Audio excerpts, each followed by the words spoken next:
Good day, entrepreneurs. Today we're going to talk about personal finance, because personal finance is one of my favorite subjects, because how you are in the boardroom in your business is also how you are in finance in your personal life.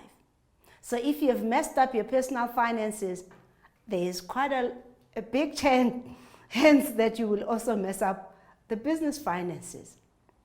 So I think one of the biggest challenges generally that we find is that entrepreneurs get into business, and because they have not actually anticipated what will actually unfold with the failure rate that we have, you end up actually mixing your personal money and the business money. And because your money is coming up haphazardly in your business, it then also distorts your personal finances to a point that most entrepreneurs end up actually being blacklisted. Now you're unable to actually have any credit. And this also in a long term will affect you when you're raising funds in your business, because before they analyze the business, they first analyze the directors of that business. So I would really like you to really pay attention to your personal finances, not just in business, but with the aim that if then you need some sort of recouping or be able to build up your financial wealth, it's not going to start from a business, it's going to start from you, from how you actually are structuring your personal finances, how you're setting up and managing your finances, and how you actually are monitoring your finances. It's also important to be very clear of what you need. What standard of living are you going to have as an entrepreneur? And sometimes we continue maintaining the same standard, whereas now the income is no longer guaranteed. There needs to be a different approaches and strategies on how you're actually going to manage your personal finances. So I hope you're going to enjoy the session. I'm going to try by all means, and I will also make sure that I share one of my very comprehensive personal budget below, to help you to actually start mapping this thing out. Start being clear, how much exactly do I spend on which item, and how do I maintain that, and how do I pay for that. And I hope you're going to enjoy the session. Thank you. So, as I said earlier, we're going to cover personal finance. Now, the biggest challenge with personal finance is that sometimes it's also entangled with our families, and it's also entangled with expectations of people around us on what needs to happen, and also commitments we have made in our lives prior to us entering into business. So it really is an area that emotionally, as an entrepreneur, will drain you, the personal finance. And I wish you will take it head on and address some of the principles and things that I'm going to cover today, and follow the process also on how to resolve it. So the first thing that you need to actually do is to determine, how much exactly do I need? What do I need in my life? And the best way of doing that is to actually list all the things that you need in your life. So you generally will start with your accommodation, where you stay. Do I pay a rent, or do I have a bond? How much is that? What's the total capital portion that I owe? And what's the value of the house? It's almost like you're gonna need to build up some sort of a structure. So I'm gonna start here. Oh, my marker is not that good today. Let's see. So you're gonna start with expenses. And in this line, we're gonna ask, is that a monthly, is it a quarterly, is it an annual? So maybe let's just say we start with accommodation, which maybe is your house, right? Where you staying. Are you paying this monthly, or are you paying this quarterly? Is your bond on quarterly basis, or is it monthly, or is it already fully paid? Then you will highlight in your books that is monthly, and you'll put how much is the amount. Number two, you move on to another expenses, the biggest expenses within your books. Maybe if you have children, it will be school fees. Now, depending on how you pay the school fees for your children, you may actually have a term or quarter, or you have annual arrangement. Again, you will put that in. You will also then start asking yourself, the next item will be food and necessities, which will include also sanitary towels, whatever that we are needing as a calories. So include everything here that is necessities for the house. Again, even in that, you will also ask yourself, am I buying groceries weekly, or am I buying it bi-weekly, or am I buying it monthly? Again, you need to determine how much is that. Then you will also look at, to maintain these things, I'm gonna also need to have some sort of clothing. I'm also maybe gonna have some sort of things that I need to keep the house, so maybe like labor, and that labor can be including maybe a gardener or a helper. And then again, you will ask yourself, how am I paying my gardener? Am I paying my gardener monthly or weekly, or am I paying them bi-weekly? And you will then put according to this, is it weekly, is it bi-weekly, or is it monthly? Once we have added all these items, and in most instances, entrepreneurs will not necessarily know this, the best way of doing this is to get 3 months bank statement and then map these amounts. In some other months, it may not necessarily be the same, for example in here, because this is influenced by interest. But the clothing also, you may not be buying clothes all the time. So you will then ask yourself, what should I put as a budget? Maybe you start listing down your kids and say, if for me and my wife or my or my husband, this is how much we need. For the kids, this is how much we need. And maybe to buy some linen and so on, you don't do it every time. You buy it once a year. So in my family, for example, we buy clothes at least once a year. But for the little ones, less than 12 years, every 6 months, because they are growing faster. So you can actually then time this on when do you buy it. But some of the clothing is also influenced whether you are changing schools or not, because you will then need to buy the school uniform. Now, once you have done this, you will have your average. So this is going to be your average per year. And once you have that average, let's just say out of this, you have worked out that in your home, you need at least a minimum of 90,000. I'm making that as an example. 90,000, right? Per month. Then when you take this 90,000 per month, you will then work it out and say, if I need this 90,000 per month, I need to multiply this by 12, because that should give you how much is the total amount, which I think is 720,000. I will need to double check that, but you will multiply the 90 and the 12, and you'll get what is supposed to be your annual salary or income that your business should actually be making for you. It's 1,080,000. That's the amount. So this is equal to 1,080,000.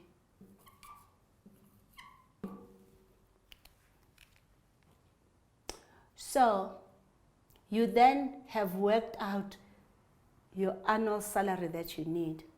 If your business cannot afford this, you're then going to have to go back to your household, to your family, and figure out what to do. First, you can look at your house and check how long maybe you have been paying for that bond. Maybe if you have paid for that bond for more than 10 years, you can ask them to extend it further by you reapplying. So instead of you being left maybe with another 10 years on it, you can ask them to make it now 30 years. That will reduce the installment that you are paying every month. However, it will increase the interest that you are actually being charged, because the longer the term of the bond, the more you will pay on that debt. Maybe you need to start assessing for the school fees for the children. Can you find a cheaper school? Can you find an alternative school? Maybe you might actually need to look at the extra, that maybe it's not just the school fees, because the school fees come with extras. Maybe extramural activities, the children, maybe they were taking 4 or 5. Maybe you might reduce and say, we're now going to have only 2. When it comes to food, you're going to need to start analyzing and looking at where are you spending money within the food. Is it meat? Is it vegetables? Or is it because in general as a family, you waste? Where is the money? How is the money being spent on food? I usually make this example that if you have a way of you need to go to Pick n Pay or to a shop, and you had a list with you, and you go to buy bread, milk, but then when you come out of the shop, you have a full trolley, you really have a problem, because it indicates that you are buying with your emotions. Let me say this. If you cannot manage your emotions, you cannot manage the purse. Your bank balance is influenced by how you manage your emotions. So, and we feel that most of the cases, women struggle with this one. They tend to overbuy when they're stressed, and we even call it, as ladies, we call it retail therapy. We come up with ways of spending money that we actually shouldn't.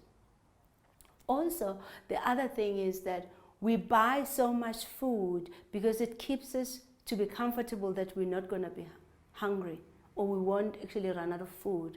I think we just need to get rid of that mindset, because that's a poverty mindset that says that I will not have enough. And that is why sometimes you come in December, you find people just buying a stack of food, and you know by March that food is spoiled. So those are the things that I think you're going to need to really look at food and how you are actually storing the food, managing the food within your household. When I started looking at this in my personal life, one of the things that I noticed was that I generally just want to see the fridge full. When the fridge is not looking full, I feel like I'm poor. And I didn't realize that, I didn't analyze that, I didn't see it. But the moment I started also actually analyzing why my cost for food was going up and up, I realized that I was just buying for security, buying security that there is food. I also noticed that I was buying certain products in cans. So we love actually the legumes like chickpeas and beans, lentils and stuff like that. So I realized, especially when we were eating vegetarian food, that I tend to actually buy tins. But when I started costing how much the tin cost of chickpeas, which is about 50, compared it with me buying a 1 kg, which is about 40 rand, and in that 1 kg, I get at least 6 tins. I realized I really have not been analyzing my costing. When I'm buying the food, I'm buying convenience. Yet I'm typical like a housewife. I love cooking. So why couldn't I actually make my own cans? So I started making my own cans of chickpeas and all the beans that take longer when we're cooking them. And I'm now bottling, and one of my friends also bought me some bottling line. So I have like bottles and bottles of food that when I'm home, I just use, and that is way better than things that have all this, the nutritions are no longer there because they've put all these preservatives. And I have nice labels for them, and just to actually make sure that I'm spending the bare minimum. The other thing that I also picked up was that we were buying a lot of meat, and I wanted us to change the diet. Meat is expensive. I realized how I was actually buying it. You know, the T-bone steaks, that is usually about 120 rand and so on per kilo. I started looking at it and saying, but that is one meal. Can't I look at it and figure out what's the best way? So I found a closest butchery that we have, and I usually go there and buy bones. And from those bones, I make a gravy and add those beans, and that's the meal that's gonna last us for some time. And I actually have not necessarily eaten so much meat, but I've eaten more legumes, which are more nutritious than actually meat. So the moment I started looking at and analyzing why we were spending so much money, I saw that it was purely because of my thinking about how I was not conscious about my spending. And I think, as I said, I'm sharing my experience with you to just being conscious. And I'm saying, if you go to a shop, you had gone with 3 items and you're coming back with a trolley or the full plastic, there's a problem there. But also, if you go to your pantry and you're picking up items that you bought 3 months ago, that's a problem. Because let me say this, that money that you have put in that food, in that tin, could be money that is sitting in your account earning interest. So you really need to think very hard. The food that we are buying, are we using all of it? Or is there food that is actually remaining on the fridge?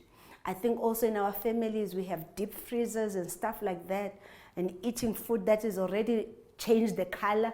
It's so frozen that you can't even see what color it was. For me, those were all the things that I really had to analyze and review and assess so that I can actually become more healthier, but also make sure that I use bare minimum on food. So look at your pantry, look at your fridge, and start picking up which things you are actually spending a lot of money on, but the value is not necessarily there. You can find the value somewhere else. Oh, I'm a rural girl, so I also have a garden. So I started working on my garden. I will have spinach and stuff. I don't throw food away. I throw it back to the garden instead of me buying guys, it's about figuring out how to live within your means at all costs. You are not here to show off that you can have a steak every week. You are here to show that you can live within your means. So I know you probably say, oh, the accountant is going extra mile on this, but bear with me. Your aim is to try to make sure that this is reduced because your business cannot afford. Because if you don't solve this problem, guess what? They're going to take the house away. Guess what? Your children would be embarrassed being told, because people at the school, they're going to tell them, don't come back if you have not paid the school fees. They're going to be harassing you and calling you all the time. But because you cannot control yourself, even with clothes, buy a factory shop. Even if it's a brand cloth, I will still buy at the factory shop. I will go at Sentin and see Pringle what they are actually, and then I will say, where's the Pringle factory shop? Is there any other stock that are out? Because I love nice clothes, but I need to know that I have to live within my means. Now, same thing with the children. I try by all means that I buy them at specific times. In my family during December, we have Christmas presents. Christmas presents I generally close. So towards after June, I don't buy the kids any clothes because I'm waiting for December when presents are coming. Only after then I will be able to add more things that the children will need. So you gotta need to be smart and really think very hard. I think the other thing that we also do in my home is that when we look at labor for the gardener, in June, between winter time, we get our gardener once a week. But during summer, we get the gardener twice a week. Because in June, there's not a lot of work that needs to be done in cutting off the grasses and cleaning up. And that is why it's important also to really analyze and live with the bare minimum. So you need to figure out where to trim the fat and then start working towards it. It's not about living a life that you cannot afford. It's about living a stress-free life. So I hope with some of the ideas that I've given you on how you can start eliminating some of your expenses, you will then be able. I will also share some of the ideas that I've shared with you to show some of the items. I think the other thing that I wanted to say is that once, let's assume that you figured out you now are managing, you're still left with a big chunk that you need to actually make per month. What are the things that you can then build up? So process number one, as I said, you need to determine how much. How much do I actually need per month? And equate that to a 12 months so that you know how much the business needs to give you. Once you have done that, you now need to go to your business and set up a salary for that much. Because again, as entrepreneurs, we pay everybody else except ourselves. One of my coaches actually told me, you have to pay yourself first as entrepreneurs. I didn't know that. I thought that I need to pay everybody else, then I pay myself. I really need you to pay attention to that. When you don't pay yourself, you undervalue yourself. You will also not price right. I will also then take you through what are the areas that you will then use to build up. Remember, what we have set here is a budget. Because you remember, you use an average to work out what's the total amount that you need. So this is going to set up a budget for you. Every month you need to update the spreadsheet to show what's the actual amount. Every month you need, so that you can monitor between your budget and also your actual. As I said, I promised you a template below. Please click on the template. It looks very complex. But the first step you're going to do is to work out how much am I going to need. And from that, set up, be clear how much per month, and then set up a salary for the business. And yes, the business may not afford, but you have to book that in so that you hold yourself accountable to make sure that the business deliver more than that. Because by principle, if you are drawing about 1,000,080, you should be bringing times 3 in your business. The business should be making 3 million at least in turnover, because there's a value that you're bringing into the business. I would like also to go in and start looking at how then do you make sure that you deal with the challenges of trying to make up this in relation to the income and expenses. Thank you. Okay, so we have dealt with the expense, but there is another way you can also work through this. Another way you can work through this is to make sure that the income that you are making in your business and in your life is diversified, that is not just only the business that is generating revenues. So let's just say maybe you do need that 1.80 rand, right? Now you need to work out, how do I actually generate income in my business? Or how do I generate income to diversify? I need you to start listing down first all your assets that you have in your personal life. Maybe the assets you have in your personal life is the car, is the house, and maybe you have a condo, maybe some sort of, we maybe even call it the places that you can be able to timeshare, condo of some sort of a timeshare. Maybe that could be one of the assets you have. you need to ask yourself, on the car, am I using this car 100% all the time? Because if you're not using the car 100% all the time, maybe you need to consider registering it and finding these companies that are like Uber for them to utilize maybe certain times that car is available for you to rent it out. Maybe you have a house. That house has a room that is outside. Instead of having a sleep-in helper, you can rent out that room to generate income. Maybe you have that timeshare. Maybe you could actually sell it, that timeshare. So it's almost similar to what you will do in a business when you want to generate income. You're gonna need to look at these assets. Am I utilizing them fully? Or is there some capacity that I can actually use? You might actually think, you know what, each child has each room. Maybe because of the situation that I'm in, I would rather maybe the kids share.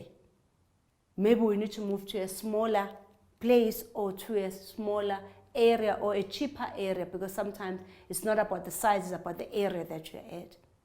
So just go through this, and then next thing that you will need to do will also be looking at your debt. So the debts, you will ask your bank to give you the amounts that you owe. Maybe it's a bond, maybe it's also a car, maybe it's credit card, right? Or maybe it's clothing account. Okay. Now, I would like to say that the first thing you need to do, you need to crush this. You should not ever buy clothing accounts, have a clothing accounts, and some people even have food accounts, buying food on debt. That does not generate income. A debt that you have must be directly linked to an asset, must also help you to make more money. That's the purpose of a debt. Debt was designed to accelerate you, not to take you down. And using clothing card and credit card to buy clothes and food, you basically are working. You're a slave. We call them modern slaves, because you actually are living. Usually the interest rate is even up to 22% on these things. So you really need to watch it there. Here on the bond, start analyzing it. At one time, I had a client who wanted to buy a house. And I think in most instances, the first thing that you generally will worry about is that, can I afford it? So he came to me and said, Precious, I want to buy a house.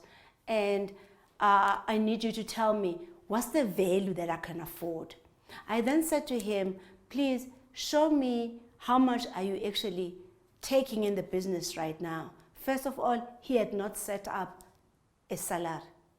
Remember what I mentioned earlier. You cannot get a bond without having a salary slip. So you have to set up that system for you to be able to get a salary on a consistent basis. Number two, once we have sorted the issue of the payroll for his setup, we then move to the next issue was, based on the salary that you are withdrawing, when I do the calculation, what will be the amount that he can afford? Usually ranges between 30 to 35% of the total amount that you are earning as a take home. I then said to him, that is how much you will afford. I think roughly around that time, it was about 5 million, the house that he could actually be able to afford based on the money that was a take home for him. Once I've done the calculation, he was quite pleased. But then I said to him, how long do you want to pay this bond for? And then he said, I want to pay the longest as possible, so 30 years. Then we did a calculation which is called amortization table. Amortization table basically take a capital portion, the interest rates, and then it calculates how much will be the installment every month from day one up to the last day in 30 years. I did a calculation for him. I kind of felt at the time he just didn't understand the cost of money. He didn't understand that the longer you take to pay any debt, that will actually triple, if not actually like 4 times, especially if it's 30 years. I then said to him, have you considered, 1, buying a house that is cheaper, 2, buying a house that is cheaper but in a space where you can build over time? So instead of buying a 5 million house, buy maybe a 2 million house, but that has a space for you to build. Then when you actually have the money, or you can build using the builder's warehouse, which is a 30-day credit, because that is also easier to maintain than a bond. I also said to him, maybe you also need to consider paying the bond at a shorter period. So I did a calculation for him for 15 years, which is half of what he actually thought. And I also did one for 7 years. And I showed him the calculation. You will see the figures. When he was actually, it was 30 years, it was almost like by the time he's done, he would be paying something close to 9 million. But by the time it's 15, it was already half of that, which was 5 million plus minus about maybe, I think it was about another 2 million there. But then when you look at the 7 years, it was way smaller amount.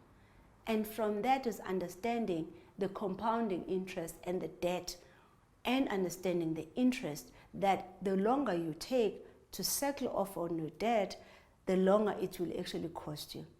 So it's not just about cash flow when you're working through your personal finances. It's also understanding that you shouldn't pay more than what you actually have put in previously. So you really need to watch for that. I will show you those calculations below. Now, I really needed to understand, so always when you are looking at the bond, understand what's the settlement amount, but you also need to know what's the total interest that I have paid on that bond. Because most of us enter into these agreements without really understanding the cost of the debt. And I think it's the same thing about the car. Most people generally would like to buy a car. They call it fresh from the box. Let me say this, buying a second-hand car from a hiring company or a car that was a demo in a dealer is way cheaper than buying a brand new car. So you really need to also, again, sit back and ask yourself, how do you make decisions? Are you making decisions to impress other people? Are you making decisions for yourself? Sometimes we feel and think we deserve the fresh stuff, the new glitzy and glam stuff, but when you really look at your finances, you shouldn't actually expanding yourself and too thin to the bottom line, and then you end up not able to afford. Consider those options. Those are cheaper options and a better option. It's almost similar even buying a car in an auction than buying a car from a dealer again. So really consider those different options and different approaches than just for the sake of doing it. I spoke to another client recently. I said to him, why do you need a car when you're saying you cannot afford it right now? He said, no, I can't take the taxes. Again, you are paying for what? You are paying for lifestyle. When you don't necessarily can afford the car, you are buying other people. You don't want to be in a taxi. So those are the things that you really need to think very hard about. And when you commit to it, you are clear, what exactly am I buying? Am I buying a lifestyle or am I buying a transport? So the other example I made to another client, I said to him, if it was for me, I would probably not have a car. The challenge with South Africa, we don't have reliable transport. As a result, then I ended up having to have a car. By principle, because I've traveled, I will not mind to take a public transport. But again, our mindset says a public transport is actually not right. Whereas in general, public transport is what gets used, and generally also public transport is generally funded, whereas your private transport is not funded by the government. So really consider those things. Ask yourself, what am I buying? Am I buying a lifestyle, or am I buying the transport?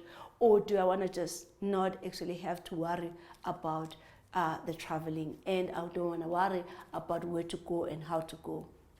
The last thing that I want to actually raise with you also is that when you are dealing with debts and you find yourself you have been blacklisted, you have to go back to your creditors and negotiate and work out a plan for you to settle up those debts.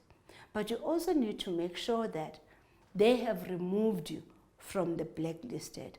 There are processes. You can go to NCR, which is the regulator for National Credit Act, which will then help you to actually maneuver around you getting delisted within the blacklisted.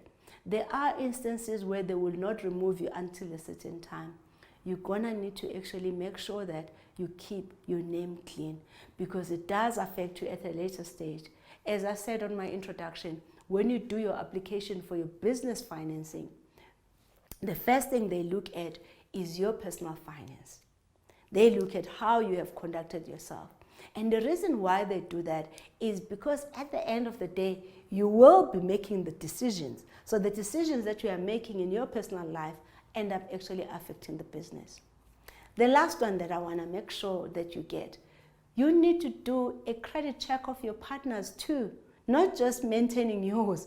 Make sure your partners that you bring into business, that are your directors and shareholders, they also keep their books, they also keep their credit clean. And if it's not clean, they need to have a plan on how they will actually deal with those challenges.